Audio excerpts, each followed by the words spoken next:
All right, welcome back, American Hammers TV. First Thursday night show in a while, since last week was July 4th. We all took Thursday night off. We've got Chad from Seattle with us tonight. We've got Casey, who's in Chicago with Justin. Justin's my Thursday night co-host, as always, so we're glad to have everybody here. We've got a lot to get to and a lot to talk about. First thing we're going to do is mention our sponsors, Strava Craft Coffee from Denver. Fantastic coffee, or some people tell me, since I don't drink coffee, but Strava Craft Coffee from Denver, very generous to us, send us a lot of great coffee. Drinkware Design from down in Plano, Texas. That does not count as mentioning Texas, all right? That's where it is. So don't take a drink. Anyway, Drinkware Design, I think it's in Plano, but makes great mugs and stuff like that. Personalized mugs and like engraved wooden things and things you give as gifts, like if somebody's getting married, for instance.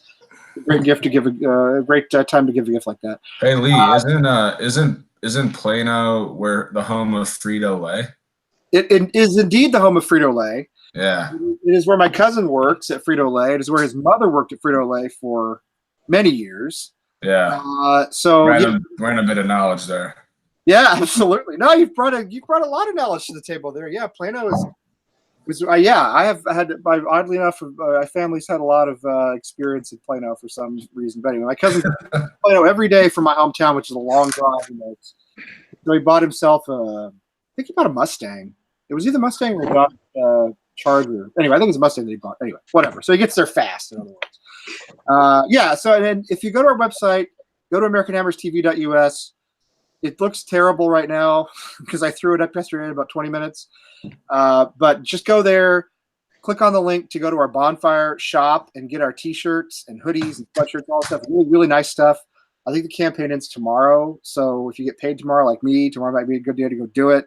So after that, we'll launch a new campaign. But if you want stuff that's out there now, do it now. Don't put the W's in front of American Hammers TV because it doesn't work if you do that. Just go right to AmericanHammersTV.us. I don't know why that is. I don't know. I have no idea why it works that way. That's how it is right now. That's weird. Yeah, it's weird. It's weird. Well, we had to figure out how to do everything absolutely for free, right? So I got booted off a free trial of our last website builder. So now I'm on everything's free, but that means it's really crappy. That's kind of the price you pay. Lee, I don't know if anyone else can hear or see us, but Tim is saying that he cannot hear or see us. What? You're kidding?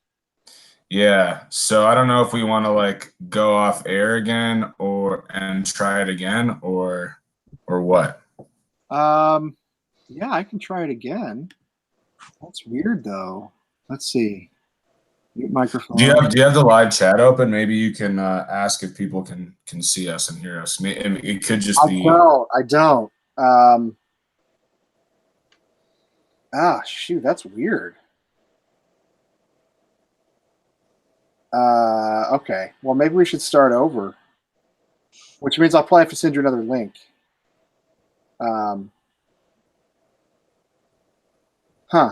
That's really weird. I don't know why it says we're live. Yeah, it does say we're live. But if they can't hear us, there's really no reason to keep going. Tim says we're fine. Oh, okay. Yeah. Okay. Yeah, his mistake. All right. It's Tim's fault this time. Usually it's one of like our faults, but it's usually my fault. Everything's usually my fault. I take the blame for everything. But that's fine. All right. And if we're live, then we'll just keep going. So anyway, it wouldn't be a West Ham podcast, right? Do what? If everything went smoothly, it wouldn't be a West Ham show, right? Oh no, you're absolutely right. Yeah. If you want a smooth, professionally done webcast, go support like Liverpool or somebody. They probably have, their fans probably have the money to do this right. I'm sitting in my attic in sweltering heat because I had to turn the air conditioner off so you could hear me.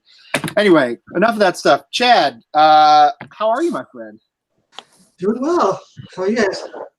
Yeah, we're okay. We're okay. Now, usually we start off by asking how you got into West Ham, which we do want to do. But my understanding is that you already know these guys. You know Justin, you know Casey, because you were also a Chicago guy for a while. Is that right? Yes. Yeah. I realized because how my webcam is set up, you can't really see it, but I'm wearing actually a Seattle Hammer shirt right now, and yesterday I was wearing a Chicago Hammer shirt. So I can vouch for that. So I've been in Seattle for about, like we were just talking about, almost 4 years now. Before that, I was in Chicago for about 10 years. Oh, wow. And so, I was going to the Globe pub there before the Chicago Hammers even got together. A couple of members, people of that group, informal group, then migrated into Chicago Hammers, the Globe for a while. Then we went to AJ Hudson's. I think they're just still there. Right, we lived like only probably the season before we moved that everybody went over to AJ Hudson's, so the Globe. So, yeah. Yeah. So are you from Chicago originally, or are you from somewhere else? I've been all over the place. I grew up in New Mexico. Oh, nice. So I enjoyed seeing there's a New Mexico, somebody from New Mexico on the show a couple weeks ago. You had Gary on, I think it was actually last Sunday night. Yeah. So grew up in New Mexico, went up to Minnesota, lived there for about 6 years, was back in New Mexico for a couple years, then Chicago for a long time, and now Seattle for now. Excellent. That's not a bad resume. I love Minnesota, actually, oddly enough. But I love Seattle too. Minnesota's awesome. I went to college up there. The winters suck, but Where'd beautiful. you go?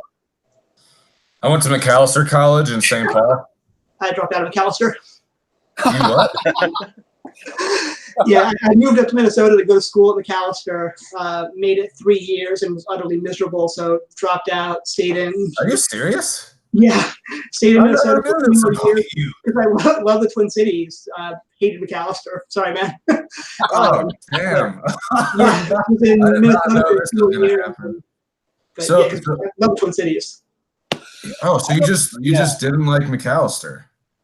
Yeah, After It was- 3 years. 3 years is a long time to be somewhere and not like it. it was. I was 18 when I moved up there. It was. I mean, I literally chose the school because they offered me a lot of money and scholarships, and it was far away from New Mexico. Like those are literally my criteria. Let's not. And a good music scene because there was that too. But yeah, so tried to go through, tried to make it work. It never really did. Finally said enough is enough after wasting a lot of time and money, but it worked out. Ended up for that was kind of where I met people from Chicago, visited Chicago a couple times, and so kind of knew I wanted to end up in Chicago eventually. Yeah, I did not know that about you, Chad. That's I mean, I definitely don't take any like offense to you not liking McAllister. It's definitely I can understand I mean, even for me there were times where I was like, I don't know why I'm here. But in the end it worked out and I'm glad I went. But yeah, wow, small world. Because Lee and Casey, you guys don't know this, but McAllister is an extremely small school. It was under 2,000 kids when Chad and I went there. By the time I graduated, it was a little over 2,000, but very, very small school. Was bigger than McAllister when I went there. Oh yeah, same here. And That's tiny. yeah, it's really tiny. So it's pretty wild that But yeah, Chad went there. Yeah. That's right. See, we're sharing, we're learning. Because the more you know. This is what we're here to do. Yeah, so Chad, tell us how you had the misfortune of becoming a West Ham supporter like the rest of us. so it's actually kind of funny that we're talking about McAllister before this because in 2000, so I was in Minnesota from 98 to 2004. And in 2002, right when I should have been graduating from McAllister and was not, my family and I went to the UK and went there for about a month. And in that time, there was mostly just traveling around, seeing whatever. But I went back down to London at one point to go to the Flead Festival, which is the Celtic music festival, because the Pogues were playing. Oh yeah, nice. Yeah, this was actually the first time that we did a reunion with Shane McGowan. right. Like in 20 years. So I had to go. Yeah. So while I'm there, and this was two things happened. So one, I was there. This was also during the 2002 World Cup. And at the time, I kind of vaguely followed international soccer, not much at all. But World Cup was good. So, and I was getting really interested in this because I'm surrounded by this country that's obsessed, and I'd never seen that before. And so I'm wandering around. There's this group of people that like take pity on a random American kid walking around, invited me to come hang out with them. I did. At some point in that night, somebody asked about football. And after I stared blankly and said, "Oh, you mean soccer?" and they laughed at me. Of course. I was like, well, Total rookie mistake, but I get it. Talked about the World Cup for a little while, and they asked me about EPL. And I was like, I know nothing. I've read Nick Hornby's book, Fever Pitch, so I know Arsenal. Right? That's a team, right? Good book, by the way. Despite it, I love that book. yeah, it's a good book. I agree. It's a good book. Yeah. But literally, that was kind of the extent of my knowledge. And it turns out that a couple of the guys in this group were huge West Ham fans, and started lecturing me all about it. And I would say so that was my kind of first exposure to West Ham. And then, this was in 2003 season, kind of tried to follow. It was almost impossible back then. It was nothing like the access we have now. I kind of vaguely paid attention. I think I maybe watched 1 or 2 games, enough to fall in love with Paulo Di Canio, of course. Then the following season we get relegated. It becomes even harder to watch. So for several years was kind of vaguely following, not closely at all. Knew nothing about the team. It was just like I'd look up, hey, what's going on? Did you get to a game while you were over there? Not that time. No, that was the middle of the summer too. It was like, I got you. Yeah, So but then over time, I slowly started being able to watch it more. I paid a little more attention. I think for me, kind of the tipping point was after I moved to Chicago. And so I moved to Chicago in 2006. And then over the next 2-3 years, I slowly started going to the Globe more often, paying more and more attention. And then started meeting people, people like Johnny Stickfight, who is now part of the I hope he is anyway, since he was one of the first people I met who was also a Hammers fan. Johnny. Then legally named Johnny Stickfight, by the way. Legally, this is literally, legally on his very his nice guy, just like a very nice guy. But yeah, Johnny. He never seemed like he would fight me, so that was always nice. And if he did fight me, I never saw him with a stick in his hand, so that always helped too. You would only fight a stick or fight with a stick. I'm not really sure what stick fight means, but I don't know either. But super nice guy. I think he's super into arcade games, like fighting, like Street Fighter. Did he change his name to that then? Looks like he changed his name to that? Yeah, no, his ID literally says Johnny Stickfight. Lovely human being, absolutely phenomenal pompadour. Oh yeah, God, yeah. We're really not. The thing is, we're really not making fun of him. Like he really does have a phenomenal pompadour, and how he gets it to be that well kept. Well, it's phenomenal. It's very good coif. I respect hair accomplishments. That's one of the things in life I respect the most is hair accomplishments. I have a whole list of hair heroes we'll get into on another show sometime. But but yeah, like 1980s Conway Twitty with the permed Conway Twitty. Oh yeah, absolutely brilliant. It's one of the greatest of all time. Anyway, so we'll get to that. So I respect the hair accomplishment, and I respect the fact that he names himself Stickfight. Yeah. But yeah, so it's slowly more and more into it, including for the cast of characters, if nothing else, which I include you guys. But I think the tipping point was probably like the 2000, it would have been 2010, 9, 10, 10, 11 seasons, because moved in with my girlfriend at the time, now wife.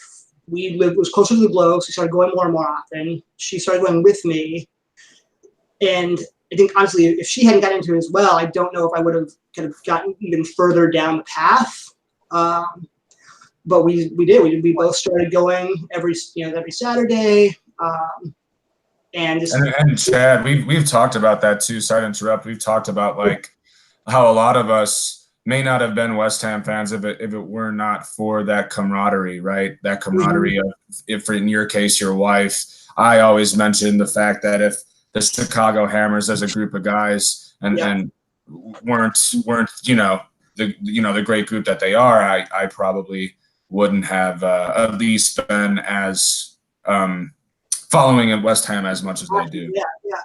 No, definitely. It was like the combination of we both got into it. And it was something I went off and did on Saturday mornings. It was something we did together. And plus, like you said, the people there were great.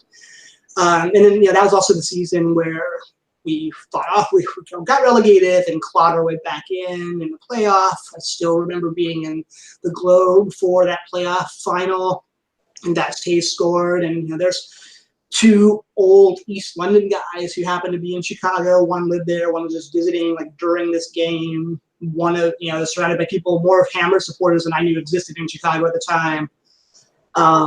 but yeah, so I think those 2 seasons like sealed it, and since then, yeah, I was into it before then, but I think those seasons were kind of a tipping point for me from just a casual follower to obsess over this team and let it impact my mood way more than any almost 40-year-old man should. Somebody with a real illness, yeah, a real disorder. Yeah, I get that. So you go to the pub there in Seattle with them? We've had Seattle guys on here before. Do you hang out with that crowd there now? Not a lot. There's a pretty good group of people here, and I expect in particular Chris, who kind of organizes. He had the T-shirts made. He's a great guy. I really enjoy him, and he's done a lot to pull that group together. Honestly, it's the hours. 7:30 game. That's true. It's 4:30 for a noon game here is at 4 o'clock. 3 o'clock is at 7 in the morning. If bars open. Even if bars do open, I'm not likely to drag myself out of bed when I have every possible package you need to watch West Ham at home. Completely, I get that completely. Yeah. A lot of times too, well, occasionally if it's a late game, we might go out, but a lot of times too, it's just they'll show it, but they'll show it on replay, and I'm frankly just not going to watch it on replay. If I have access to it earlier, I'll go insane. Yep. So Chad, you're in the Pacific Northwest now. Like, you should just do what most people that move to the Pacific Northwest do. You should get a garage, start a microbrewery, and invite everybody there to watch it while at any time. He has to wear flannel too, and you don't have anywhere near enough of a beard for a microbrewery. You got to. No, really, I'm not a very good chin, Yeah. Casey, if I was a true Seattle person or Pacific Northwesterner, you would be absolutely correct, but I have refused to become that. So I'm sorry, I shouldn't talk badly about the place I've enjoyed living in. It's been really good for me in a lot of ways, but I am not a huge fan of Seattle or Pacific Northwest. Oh, really? I've been living in the Midwest one day. I've been living in Boston for most of the last 22 years, and I still complain about it. So you'll probably complain about it for as long as you're there. It's totally normal. Totally normal. Yeah, so I always forget that you all out there are, 3 hours behind the nerve center of the U.S., which is, of course, the East Coast, 3 hours behind the real world. So stuff comes on at like weird hours of the day. So, yeah, I don't blame it's hard. Tim and I talk about this a lot, too. And we do this show. We talk about where people watch matches. He and I end up watching matches like at our houses, or sometimes I go with my friend Ken up in New Hampshire. But I watch matches at home a lot, too, to be honest. I have 2 kids. It's hard to get out and, schlep to a pub for 2 hours on a Saturday. It's much easier just to be here. So I understand how that goes. That's understandable. Just curious, did anybody see any of the game today? Should we move right into that? Or actually, you know what? First, my understanding is Casey. If you don't mind, Chad, if you don't mind, we'll give Casey a minute here. Not at all. You have some information on why we didn't sign Maxi Gomez? That's well, what he said? It's not really about why we didn't sign him. One of the things that I've kind of noticed on KUMB, on Twitter, and just talking with people is that there's kind of a lack of understanding of the release clause or buyout clause system in Spain, which is kind of interesting because it works very differently than almost any other country in the world. Basically, you have 2 different kinds of clauses. You have a buyout clause and a release clause. A release clause is the same thing like Luis Suarez had. If everybody remembers when Arsenal was like, okay, we'll bid, what is it, 40 or 60 million pounds and 60 million and £1 for Luis Suarez. Theoretically, in your contract, that means that the club has to allow you to talk to the other club. Spain works a little differently. So I did some research when I had a few minutes today, and the big thing was since 1985, basically buyout clauses are mandatory in all Spanish.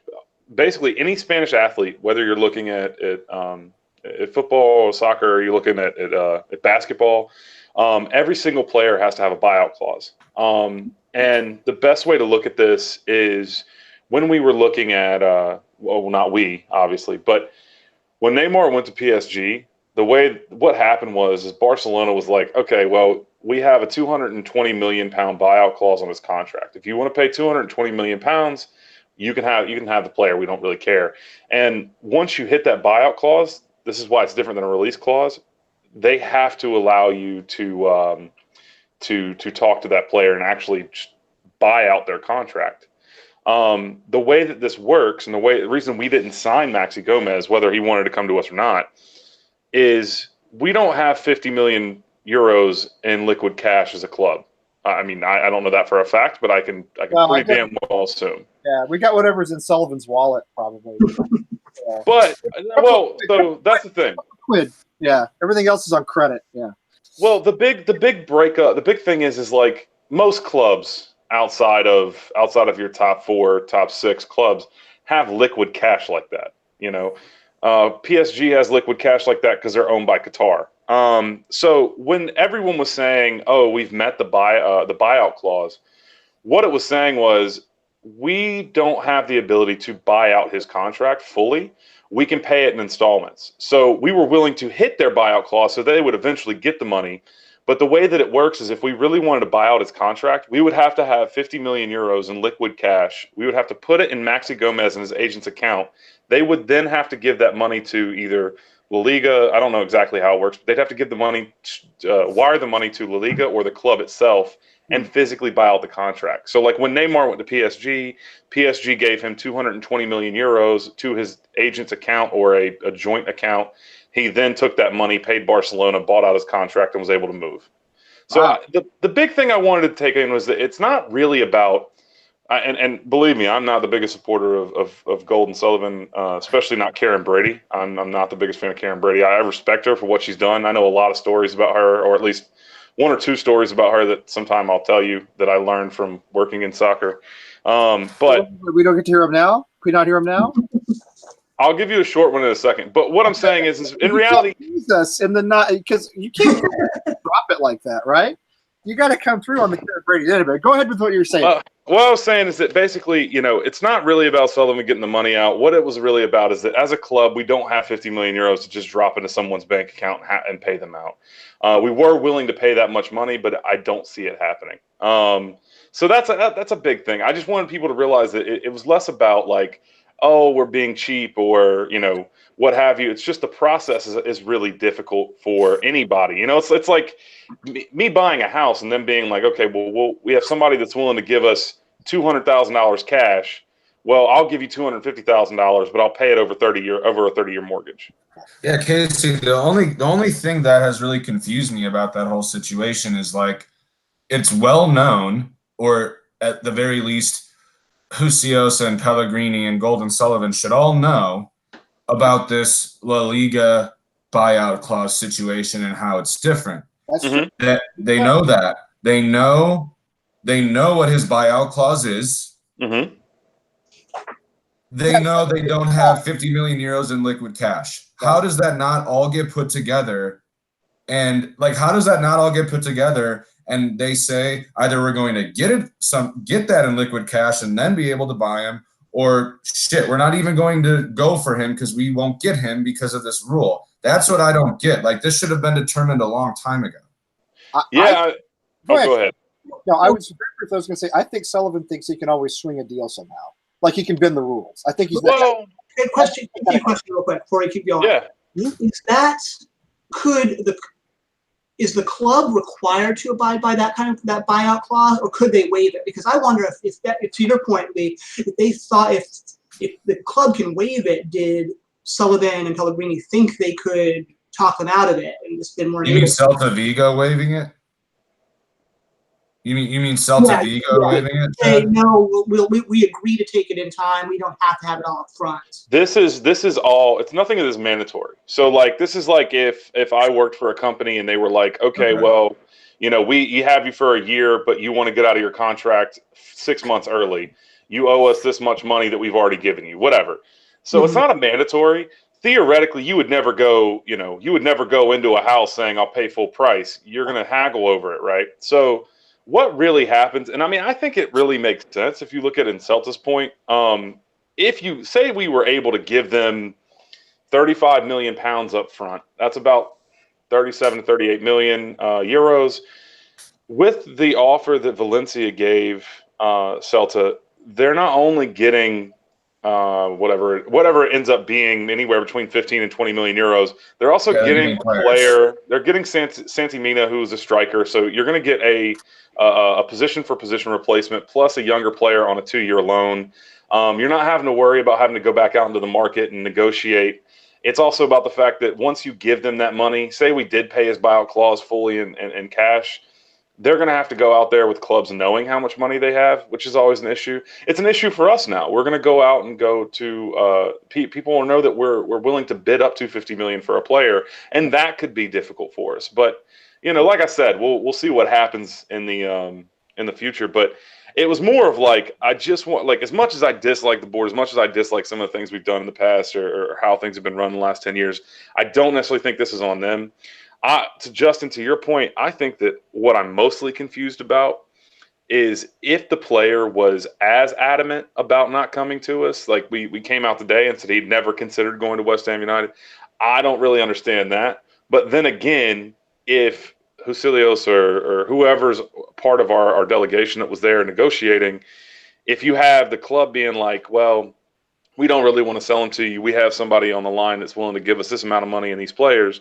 But then you do have his agents being like, oh, well, he definitely wants to go.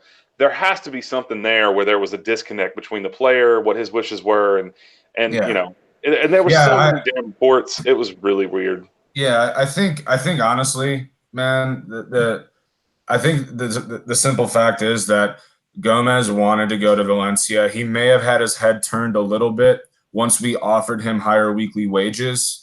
I think it was something like 5 times what he's making now, which would turn anybody's head. But I honestly think deep down he really wanted to go to Valencia, and we simply lost out on the fact that Valencia is playing Champions League football.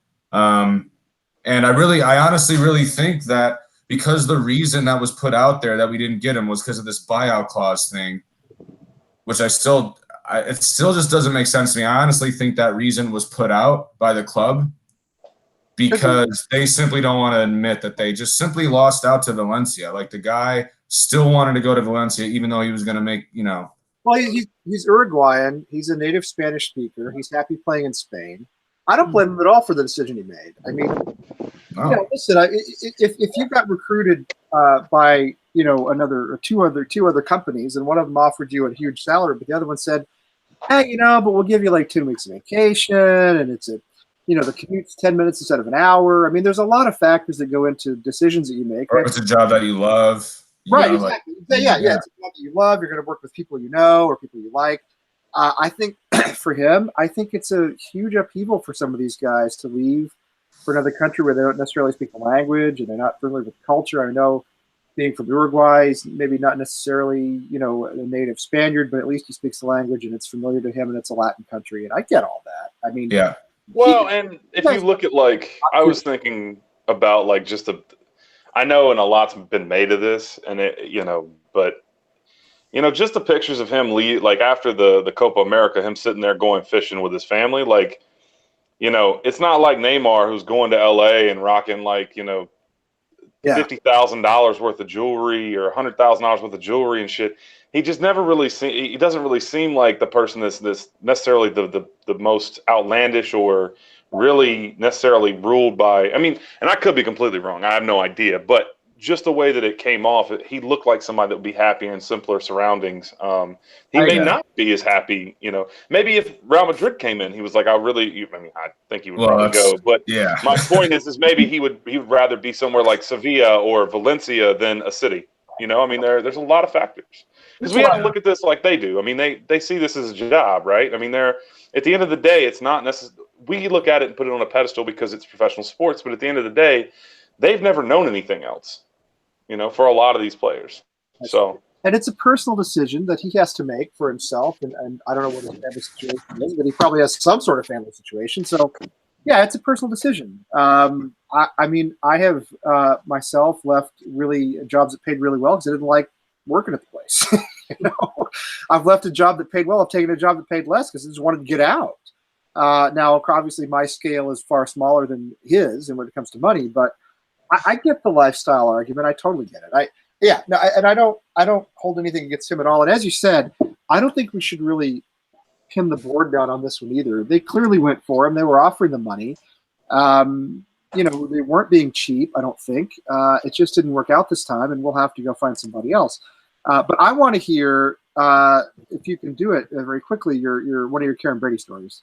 So the big one. So when I worked in soccer in the UK, I worked for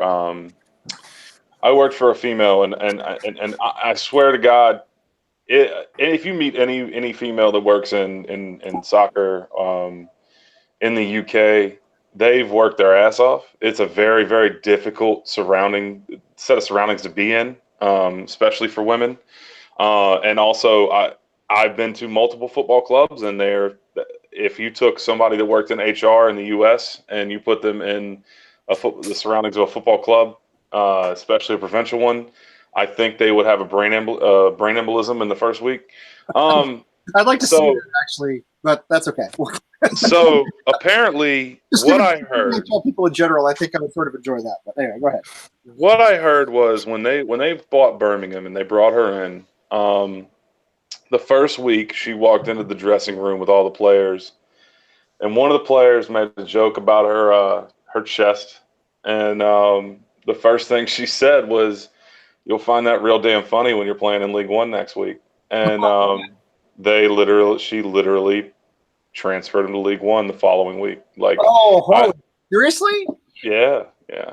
From the Premier League, because at that point I believe they were either in the Championship and they are going to get promoted, but I believe they were in the Premier League at that time. But yeah, she really and truly is not somebody to be messed with, and she won't put up for anything and from what I've heard from a lot of people that have done a lot of business with her, which is good. But it's also, I don't necessarily think she has the fans really at heart. I think she's more about the bottom dollar, but I think that's part of it. She demands respect. Well, listen, I respect her for that, and I respect her for what she did. I know it's got to be hard to be a woman in football. I respect her for getting where she has. My problem with her is when she does things like come out and write a column in the Sun talking about how we shouldn't have bought Snodgrass, or any player for that matter, calling out players publicly like that. I think that's uncalled for and unacceptable. If somebody's not meeting a standard, then let him go or deal with that internally. But there's no reason to be so showy and public about that. It's tacky to me. It's very difficult for us because with her especially, she has her. I would argue that she has three personas. She has her television / entertainment persona that she'll write in the Sun. She'll do things on. She's on the British version. I believe she's on the British version of Shark Tank.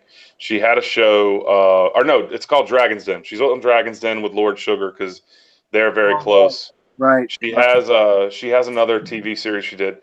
So that's one part. Then you have the business part of her, and we've seen that in the last year where she had a lot of issues with one of the companies she sat on the board of. The head of the company got in trouble for some of the Me Too stuff that was happening.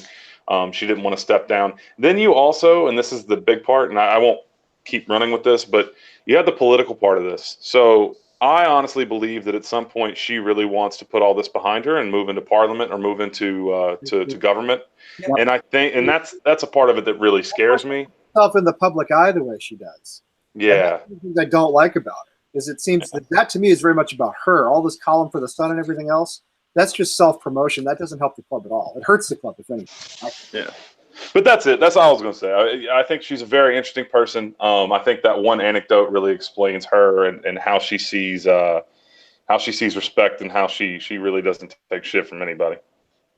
I respect her for that. Funny. I do. That's a cool story. That's great story. Also funny. It's very funny. All right. I want to do the chat room real quick, if y'all don't mind. We want to acknowledge everybody who's here because there's really a whole lot of people here. Is that Gary? I think that's Gary here. I think that's like Gary from East London, Gary. Our buddy Gary down in South Carolina. Looks like he's in there today. And we have Robbie, who I think he said he lives in Maine. We got Jimmy's in here too. He lives in Maine as well. So we got a couple of Maines up there, maybe drinking their like potato-based alcohol or whatever it is they got up in Maine. Almost time to pick the blueberries up there, by the way. Fantastic blueberries, wild blueberries. I'll be up there in a couple of weeks. Gabe, of course, my buddy down in Austin. He's here, enjoying his summer off of school, I hope. Neil from Australia. We got somebody from Thailand. Got a couple of, let's see, Jennifer's name sounds really familiar, but I can't think of who she is. And I don't know, I've missed a bunch of people because there's a whole lot of chatting going on in the chat room tonight. None of it about what we're talking about, of course. They're just going off on their own thing altogether. But I wanted to thank everybody for being here because it's great to see everybody. And of course, Tim is leading the charge in there with all of our chat room friends. Yeah, just scrolling through. Oh, Ken's here. There's Ken. Hey, Ken. How you doing? I haven't seen Ken in quite a while. We can catch up with him pretty soon. Robbie says he's vacationing in Maine. Okay, he's from Mass, but he's vacationing in Maine. Well, that's what we do. That's what everybody does. That's why you go to Maine. You go to Maine for vacation. All right, so who slacked off for 2 hours at work and watched the preseason game today? I could not. I have a big meeting coming up next week, a big offsite meeting, which is why I won't be here next Thursday night. I have a lot of stuff to prepare, and I just couldn't do it today. So who did it? Who watched the preseason game? Anybody? I didn't see the game, but I saw the highlights, the extended highlights. Yeah, I was pulling clips during the day when I saw it pop up on Reddit. Yeah, I saw some of the highlights as well. Some of them looked as though they'd been shot from orbit or something. I'm not sure why. It was like a game played in Switzerland. Somebody was filming it from Finland, but. Anybody have any, thoughts? Oh, somebody from Philly just checked in. Look, it's Katie from Philly. Awesome. That's cool. Okay. Anyway, anybody have any thoughts? Any impressions? This whole no striker thing going to work out for us? Sanchez is our hope for the future. I don't know. I mean, from the highlights, I thought, I mean, we still definitely need a striker. Antonio did score a goal. One of the Chicago Hammers guys in our group chat made a good point, I thought, which was that goal that he did score. He may not get around the keeper, a Premier League keeper. I mean, who knows? But it wasn't. Also, I think offsides on that one. Oh yeah, it was definitely. He was definitely offsides too. That's true as well. But I mean, I thought a couple guys stood out. I thought Jack Wilshere actually had a really, really good game. I only saw a couple of highlights, but you could just tell the vision that he has, the passing ability that he has is really, in terms of that, he's the best one out there. You just got to stay healthy. And then on the goals that we gave up, especially I think it was the first goal, we looked we were in shambles defensively. Everyone was all over the place. So I know it's only the first preseason game, and guys are getting their fitness up. And that Austrian team is also playing their season starting in 2 weeks. So they have more fitness. They've been around each other longer. So I'm going to give that the benefit of the doubt. And at the end of the day, we still did win. Yeah. Yeah, I had the game on. Wasn't really paying close attention to it because I was working, but did have the game kind of playing in the background. And that was my feeling too. It's a preseason game. It's the first preseason game. We won, which is a nice change from, I think, recent preseasons when we've been horrible. Too, at least we actually won. I mean, I know it doesn't mean anything, but it still feels better not to lose. Yeah, exactly. Yeah. But I just really felt like this is not something I could take anything away from. Yeah. Yeah, I think Wilshere is potentially our best player if he stays healthy. I really do. I think he's exceptionally talented. It's just a question of health with him. Yeah, I mean, he's the guy's an England international. I mean, his talent is above any other midfielder we have. It's just a question of whether he actually, stays on the pitch. Yeah, and then how long if he does stay healthy, how long does he stay with us? But we don't have to worry about that for this season, or at least not. But I think that honestly, man, with him, he's 27. There's a few things with Jack. He's 27. His injury history is extremely well known. For what it's worth, I don't know if it means anything anymore. He is a West Ham supporter. He's going to get paid money. I don't know if we're going to have to ever. Well, I mean, let's say he did stay healthy and fit for the entire year. 2 years. I don't think we'd have to worry about him leaving the third. I just don't, because at that point he'll be 29. I don't know who's going to be able to offer him more money or want to offer him more money or take the risk. And he is a West Ham lifer, isn't he? I mean, didn't he? Yeah, no, his whole family, his dad, his dad's family. You would think that would count, for something. I mean, maybe it hasn't in the past for other players, but hopefully it will for him. And as you said, with his injury history, he might not be somebody that people necessarily want to pick up because there'd be caution around him. I would also say about him though is I don't, and knock on wood for all of our players. One, staying healthy through preseason, but two, even if he does get past 30, even if he does play till he's 32, 33, it's not like Noble, who's never really had injury problems in his career and probably could play. Say he plays 10, 15, 17 games this season, maybe more than that. Once, Jack's body's not going to be able to hold up the same way as a lot of these players, especially with as many surgeries he's had on his ankles. It's just not going to. I don't. Again, I really hope so, but then again, Santi Cazorla, who played for Arsenal and now plays back at Valencia. Villarreal. They thought he may never walk again. So, and here he is. He had a great season. He's back in the Spain squad. So, who knows? There's really no telling with the miracle of modern medicine. But I don't know how long his career will end up being past the age of 32. Situation with Lanzini, who didn't really come back into form last season, but he didn't have much time. Hopefully, he will come back into form. But I heard his injury described as one of the worst ever seen in football. It was devastating, And I hate to bring this.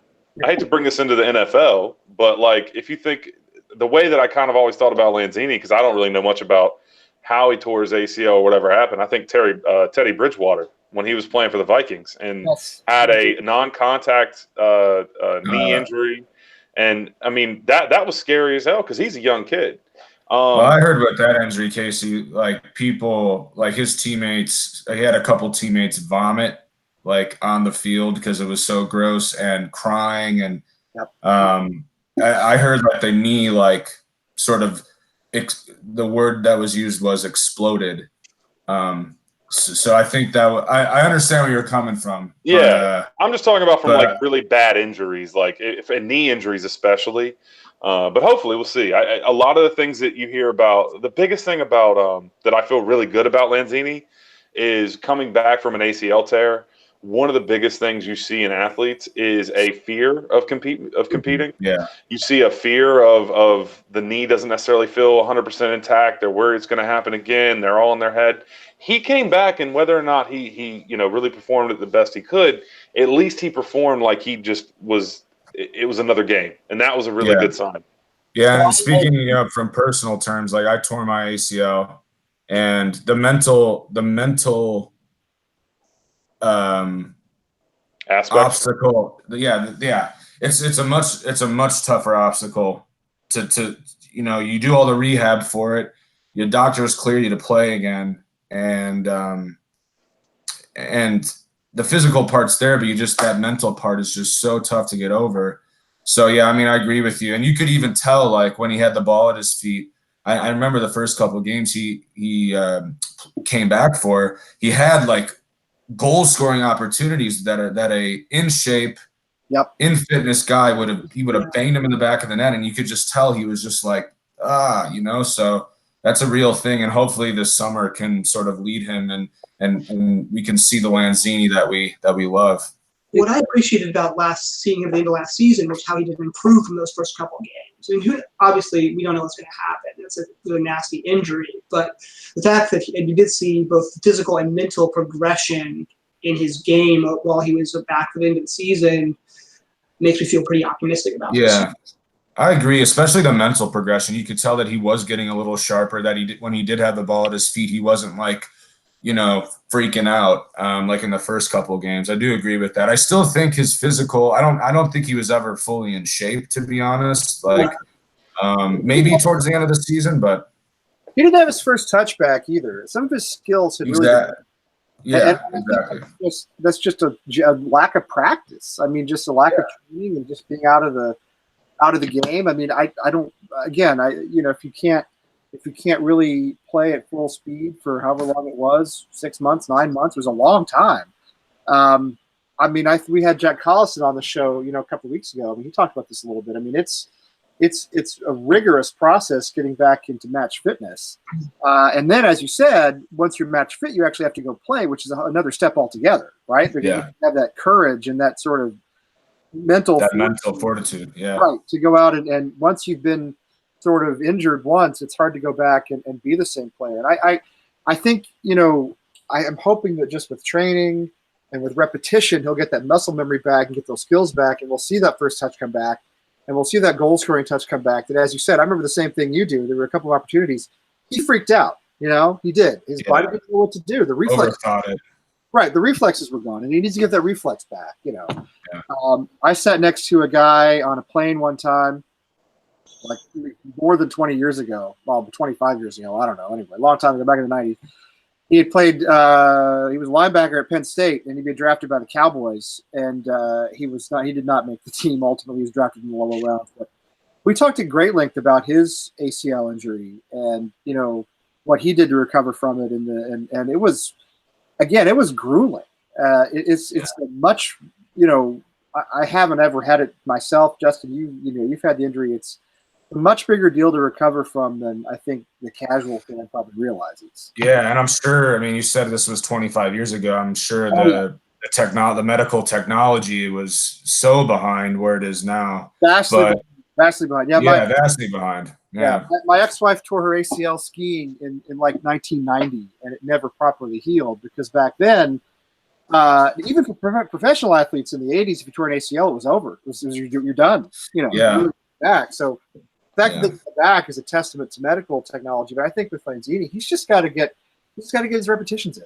And it's also not the surgery; it's the rehab, which, as you mentioned, is grueling. It's tedious. It fucking sucks. It's just the most repetitive, just stupid stuff over and over and over again. And I mean, again, that mental fortitude to get through it. If you don't do your rehab 100% correctly, you're just not going to ever be the same player again. So we'll see if he did, because this is a big year for him.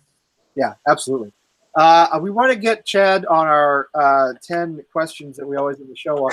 I'm not ready to do that yet. All right. Because I want to get from you guys. I don't want to take any of the spotlight away from Bitch Fest or Transfer Talk or Scott Davidson's show that he has on Monday nights now, which is really good. But I mean, any thoughts on will we sign a striker? Who will it be? All these names are getting tossed around now. Diego Costa, Sebastian Haller's name got tossed around for about 20 minutes when somebody said something and it may be true. There's another who was it? Another Spanish player name I can't remember. I'd have to look back at Twitter. Borja Iglesias. Well, that's not even the one I was thinking of, but yeah, him too. So my rule is that if you see it mentioned in the British sports press, in particular, like Sky Sports, it guarantees that it will not happen. Now, Felipe Anderson was an exception last year, but we go back to Carlos Baca and we go back to, I don't know, a whole lot of players who have never come to West Ham after they were absolutely sure to come to West Ham. So I don't know. You got Chad, if you want to start, any thoughts on your prediction as to where we might end up in this whole stupid scenario?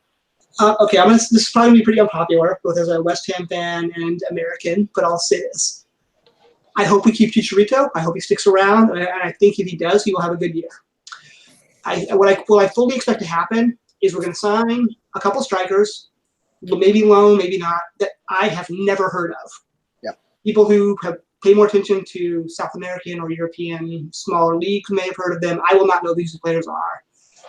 If we go into the season with Chicharito as the starting striker, and I think the fact that they gave him number 9 indicates that they may be thinking this as well, with some depth, hopefully also bringing up some of the younger players in the development squads and promoting them into the first team.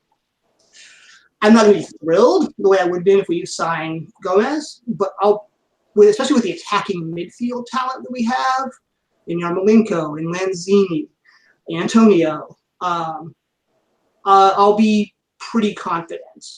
We're much better. I think the service will be much better, particularly with Yarmolenko on the pitch, and he does seem to be at least back in training, and hopefully he seemed to. He looked good in the highlights. Yeah, that's what I'm saying. I mean, exactly. So I mean, he seems to be back, to being fit.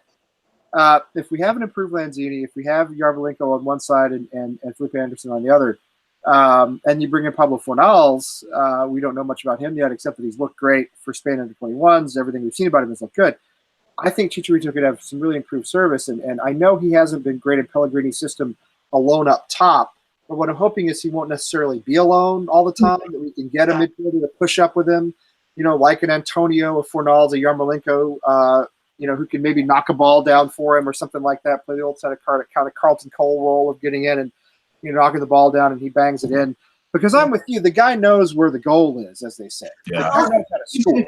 Better. I mean, I know we don't at least I don't always understand kind of the mental aspect of the game. I've never played, literally, other than pickup games, I've never played soccer. And I think we as fans don't credit the mental piece of that enough. But it was clearly, whether right or wrong, he was not happy being a sub. If he's going into the season as a starter, I think that's going to make him better. I think that's one of the reasons he's been, at times, much better for the Mexican national team than he has for his club teams, is he's often been the clear number one striker. Yeah. And to be honest, I think he's been very professional. I mean, he says all the right things. He hasn't been stroppy like the way Arnautovic was. I mean, public from him last year, like ever. Yeah, that's what I mean. Generally, I think he's been a great professional. He reminds me a lot of Zabaleta, although he's younger and a little more informed. But in terms of his behavior, it reminds me a lot of Zabaleta. He's just a consummate professional. He's been around. He knows not to disrupt the club, even if he's not necessarily happy. He does what's asked of him, and I'm with you. I think there's a chance that he could actually get double-digit goals for us. Which would be fantastic if we could get that without having to bring somebody else in.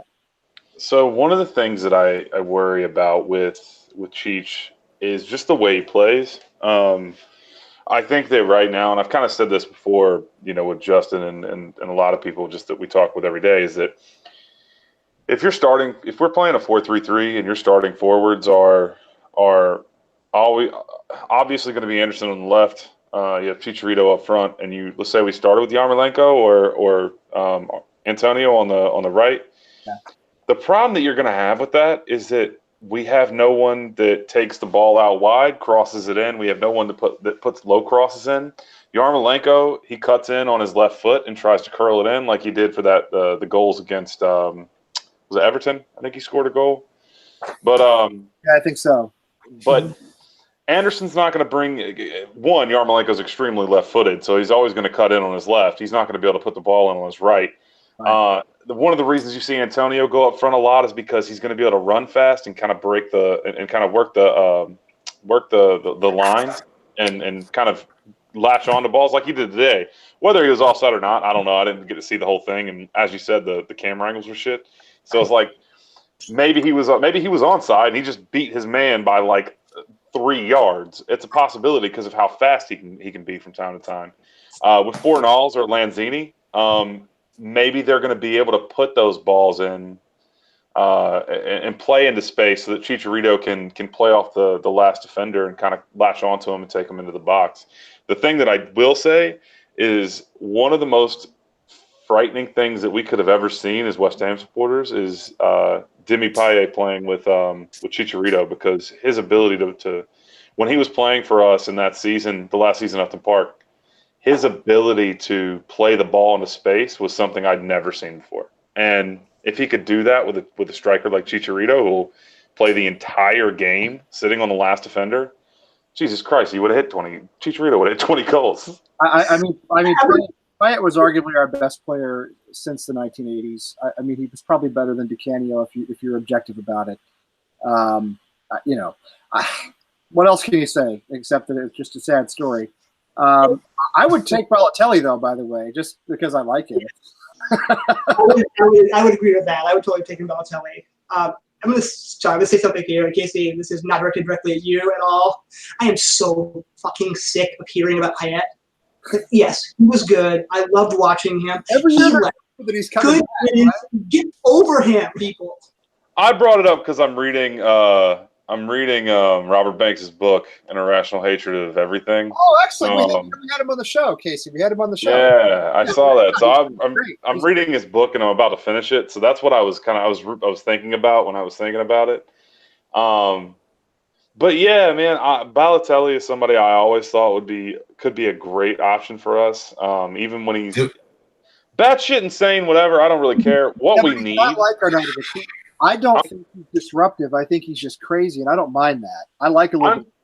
I'm telling you right now, the thing that I see Pellegrini really wanting, and this is why I worry, because Chicharito doesn't fit this mold, is he wants an expert up top with their back to goal. He wants somebody with their back to goal that can lay balls off to Yarmolenko, and as soon as you lay that ball off, Yarmolenko's cutting inside into the box. You have somebody that can turn around, beat the defender into the box, and then make a nuisance of themselves.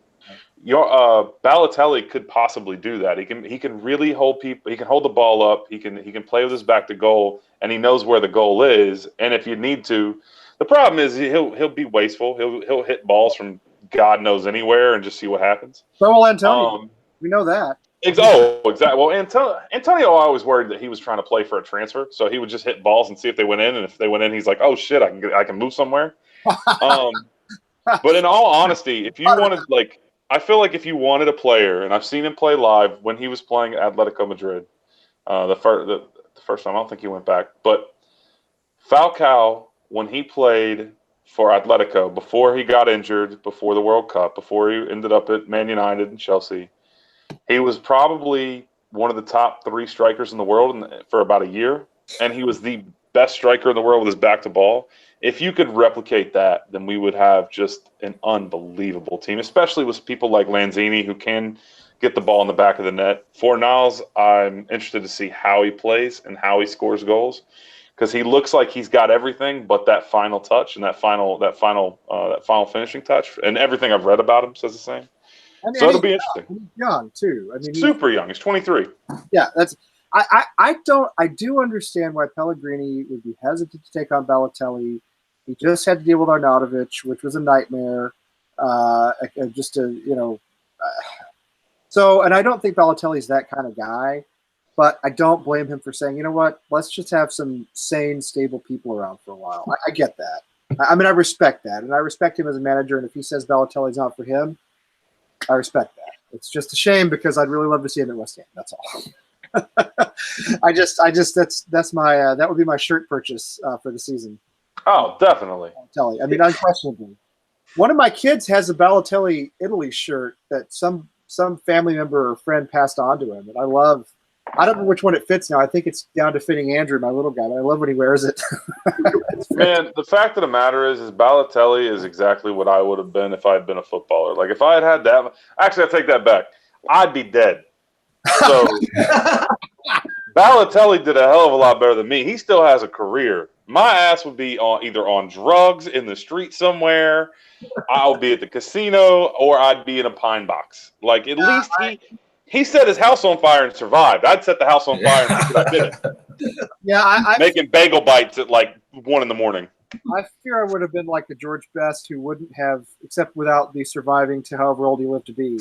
Yeah, I know what you mean. I mean, I don't know. Now that I'm older, maybe not. But when you were in your 20s and you have that kind of life, 18 years old, and you make $100,000 or $70,000 a week.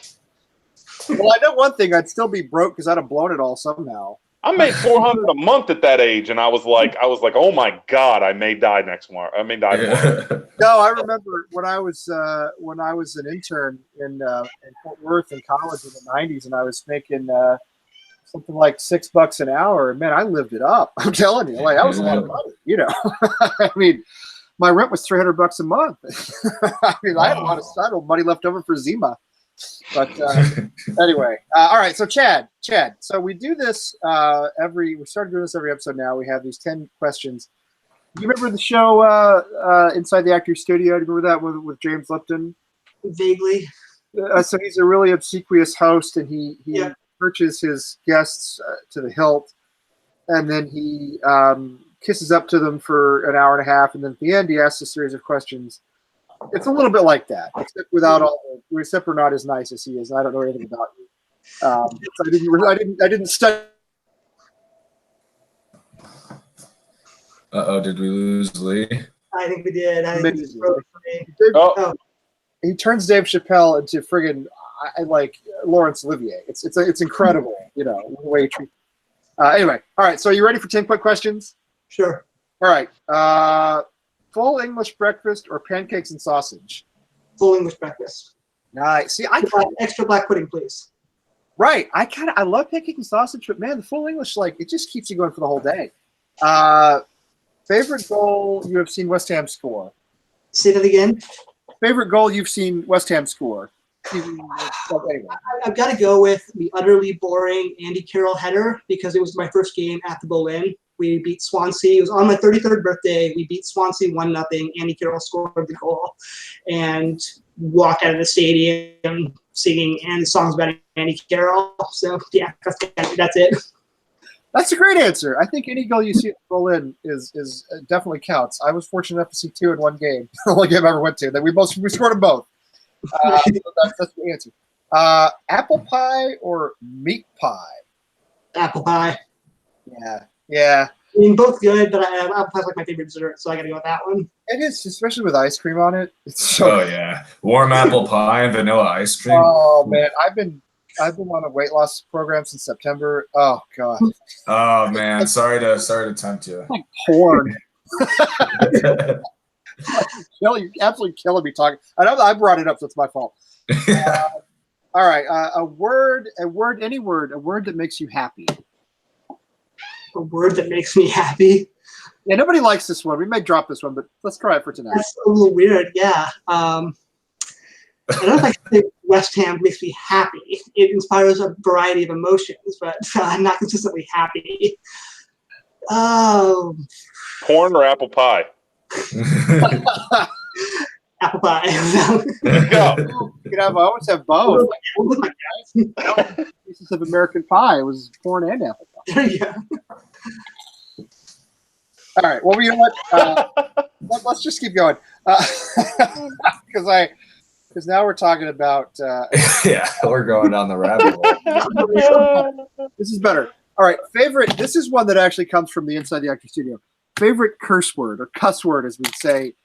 Cuss word, as we'd say, where I'm from, but I'm not going to mention where I'm from. I'm going to say where I'm from. Texas. But nobody drinks. Or not. What's your favorite cuss word? Broke. It's the versatility of fuck. Yeah. See, dude, it's just a classic.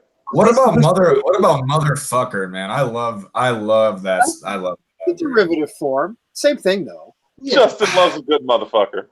I mean, it could be because you could also Samuel L. Jackson put it really well. You could determine because you could use motherfucker in like a very positive way, like, man, that guy's a motherfucker, or like that motherfucker. Like it could be good or it could be like really bad, and it's just like you get these polar opposite of emotions from one word. It's beautiful. I love it. Say what again, motherfucker? Yeah. It is See, that can be construed as a term of endearment, and then I could call you or like a badass motherfucker, like awesome, and like that motherfucker, like he sucks, So I don't know. I just had to put my 2 cents in there. No, it's true. There's only one word I can think of in the English language that means the opposite of itself, and that's the word cleave. Cleave can mean to split apart, or it can mean to join together, which is weird. It can mean the opposite, but you're right about that. It means the opposite of itself, or it can.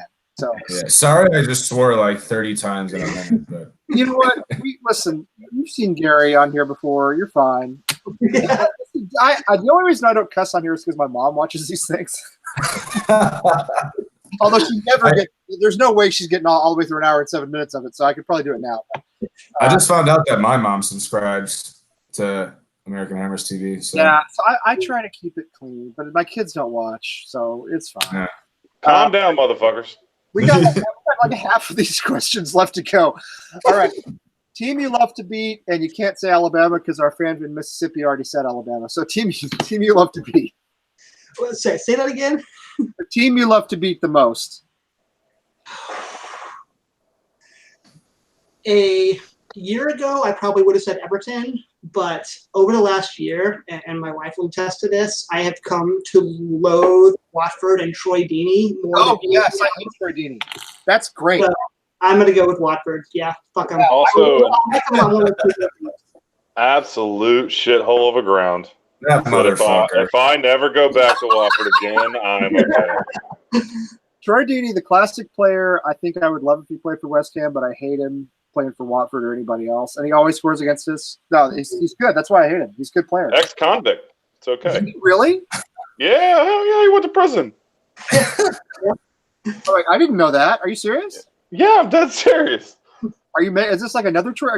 You're not making this up? No, I'm dead serious. I don't remember what I forget. I think it was assault or something, but he definitely went down for it. Yeah. He should absolutely play for us then. We'll Yeah, sign he him. had kicked a man in the head during a brawl. Wow. We'll sign There him. you go. We'll sign him when he's 40. No worries. We'll sign him when he's 40. He's not old enough for us yet. All right. Name a player, past or present, who epitomizes West Ham for you. Di Canio. I know it's an easy answer, but like that was the first West Ham player I could name. Yeah, me too. Me too. Yep. I started watching in his era as well. A player you enjoy in the current squad, the player you most enjoy watching in the current squad. Antonio. That's a good answer. I like that. I have a hand. There's only of all my jerseys, I only have names on a handful of them. Two of them are no longer with the team, Kouyaté and Tompkins. Yeah. Well, Yeah, Tompkins. No, everybody gets to drink because you mentioned Tompkins. That's Tim's favorite player of all time. And I don't blame him, by the way. I love Tompkins. I'm with him. And actually, I have my Tompkins jersey is from the year we were in the championship. That was like that. So, Antonio is my favorite current player on the squad. I have the Jack Collison jersey from the year we were in the championship, which when I met him, he signed it, which was great because I actually had his shirt, already had his shirt to sign. Nice. But Tompkins, another guy I love, and I wish we had him back. I will sign him back when he's 40 again. Let's see. We're almost done. I can't get glasses. I can't even read this anymore. What player from West Ham's past, doesn't have to be that far back, would you bring back to play for us if you could? You could say Di Canio again if you want to. I mean, part of me, given the striker conversation, wants to say Di Canio or Tevez. I love both those players. Honestly, I'm gonna go with Tompkins. With how leaky our defense have been, and how much I love Tompkins, I would take him back in a heartbeat. Yeah, I would too. And he's a guy who actually, could. I mean, he's still of an age to come back and a place in his career to come back. Even though I know he won't. Wish he would. Although I always answer that question to Scott Parker because I still have an irrational love for Scott Parker. Last question. If you found a time machine and you could go back to a time when Bobby Moore was still with us, so let's say the 80s or 90s, or early 90s, and he was sitting in his back garden having a cup of tea, what would you say to him? What's the first thing you'd say to him?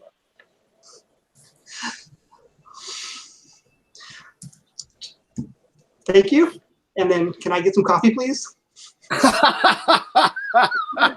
What kind of coffee? Strava craft coffee? Huh? He would drink. You know what he would drink it out of? A drinkware design mug. Absolutely. No, I think I would say I would be. I mean, first of all, I'd be shocked to see someone who's been dead for 26 years. But after that particular shock, I think I would be in awe of the man because I genuinely am in awe of who and what he was, not just for the club, but as a human being. So, yeah, I would say thank you as well. Somebody on here said phenomenal book. Ooh, Yeah. Who wrote that? We got to get Matt Dickinson wrote this. Let's get him on the show. Do you know him? Great book. I've never talked to him. He's a I think he writes for the Guardian. Maybe I could find out. Well, if Tim will allow such a left winger on the show, then we will. Phenomenal writer. Come on. No, I would like to have him on because we want authors. We want to talk to authors and have a book club. So we've talked to Rob Banks. We talked to Chuck Core, who's fantastic. We're going to go for more. That is all. That's all the questions. And almost 10:15 here in the real world. I know the sun's still out in Fantasyland where you live, like 3 hours behind everything else. But I have to go soon because I don't know because it's extremely hot in my attic and I have to go to work tomorrow. So. Chad, anything you want to leave with us as a thought before we go? Well, one, I would say I would not argue with you on the East Coast being far superior to the West. Thank you. It just gets worse the further west you go, right? I mean, that's kind of how it works. Except I think it means you think you mean it like peaks in the Midwest and then declines west from That's there. true, because I love Chicago and I love Minneapolis, and I even like Midwest boy at heart, so it's probably not moved there till I was like my mid-20s, but yeah. Appreciate you having me. I hope I am right about my optimism on Chicharito and the rest of the front line this year. Casey's being all logical there and making me nervous. No, man, I think that if he gets a good run out, and I think that if Fornals or whoever plays in that advanced position, I think that we could get some really good mileage out of him. I really do. I mean, he's a phenomenal player. I mean, his strike rate and everything about him says that. So, what the hell do I know? I don't know shit. Well, nobody does. None of us do. Exactly. Well, Chad, I really want to thank you for coming on. Casey, thanks for coming on and explaining a lot of good stuff to us. You give us a lot of good insight as always. Justin, it's great to see you again. If you guys want to hang on for a second, we'll chat for a minute or two afterwards. But as for everybody else, thanks for hanging out in the chat room. Thank you for hanging out with us. Sunday night, I think we are talking to. I don't really remember. It doesn't matter. Go to the website. Go to AmericanHammersTV.us and look it up, and you'll see who we're talking to Sunday night. I know in future shows we've got some good stuff coming up as well, and we're working on a lot of other things. So anyway, keep up with us, and come on, you Irons. Come on, you Irons.